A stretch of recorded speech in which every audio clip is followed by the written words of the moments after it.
नमस्कार मंडळी. घरातले तांदूळ संपले होते म्हणून मग कामावरून येतानाच तांदूळ घेऊन आले होते. 2 किलोच आणले होते तांदूळ, कारण जास्त जड माझ्याने उचलणार नव्हते म्हणून म्हटलं 2 किलोच घेऊन जावे.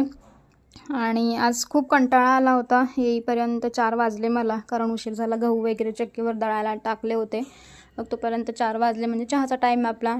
आणि आज खूप असं म्हणजे तब्येत बरं नसल्यासारखं वाटत होतं, पण काय करणार, शेवटी जे आपल्याला करायचं आहे ते आपल्यालाच करायचं आहे. म्हटलं चला कंटाळा बाजूला सारून सुरुवात करूया. तर आज संडे असल्यामुळे अंडा घोटाळा बनवायचा होता मला. ॲक्च्युली आज सगळाच त्या नावाप्रमाणे सगळाच घोटाळा झाला. मी इकडे सगळी तयारी वगैरे करून घेतली अंडा घोटाळ्याची. माझं असंच असतं, एखादी गोष्ट बनवायची असेल तर मी त्याचं अगदी व्यवस्थित सगळं प्रिपरेशन करते आणि मगच ती गोष्ट करायला घेते. कारण मला असं आवडत नाही एक इकडे एक तिकडे, असं मला आवडत नाही. माझं सगळं तयार असतं, त्याच्यानंतरच मी सगळं म्हणजे जो काय पदार्थ असेल तो बनवायला घेते. नंतर इकडे सगळं कापून वगैरे सगळं झालं होतं, मग व्यवस्थित ठेवून दिलं.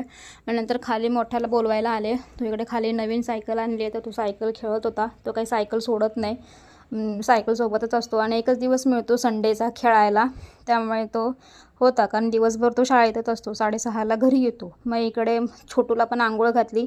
त्याची सकाळची आंघोळ झाली. त्याची 6 वाजताच असते सकाळची आंघोळ, पण आज दादासोबत म्हटलं कर दोघंही आंघोळ. त्यांना दोघांना एकत्र आंघोळ करायला मज्जा वाटते. मग आधी पहिले ह्याला घालून घेतली आंघोळ, मग नंतर म्हटलं मोठ्याला घालावी.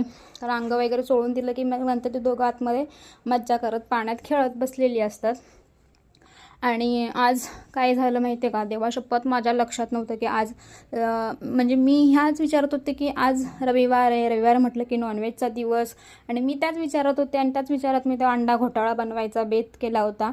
आणि देवाशपथ सांगते की माझ्या लक्षातच नाही की आज संकष्टी आहे. आणि म्हणजे असं मनातला असं शिवलं पण नाही की आज संकष्टी असेल वगैरे काय असं. त्यामुळे माझ्याकडून चुकून झालं ते. त्यामुळे मला माहिती आहे चुकून झालेल्या चुकांना देव क्षमा करतो, त्यामुळे तो मला नक्की क्षमा करेल.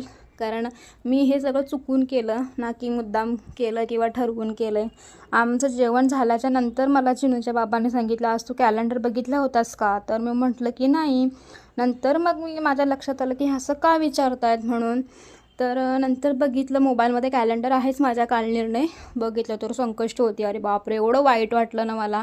मनातल्या मनात म्हटलं देवा, मी काही म्हणजे मुद्दाम नाही केलं, चुकून झालं माझ्याकडून, मला माफ कर. आणि मला माहिती आहे देव मला नक्की माफ करेल. कारण कसं आहे ना, म्हणजे चुकून झालं. मला असं खूप वाईट वाटलं नंतर की अरे मी का नाही बघितलं, कॅलेंडर बघायला पाहिजे होता वगैरे. असो, तर काय जे झालं ते झालं. मग इकड्यांच्या पिल्लांना तयार वगैरे केलं होतं मस्त, पावडर टिक्की वगैरे लावून. आणि मग नंतर काय रविवारचा दिवस असाच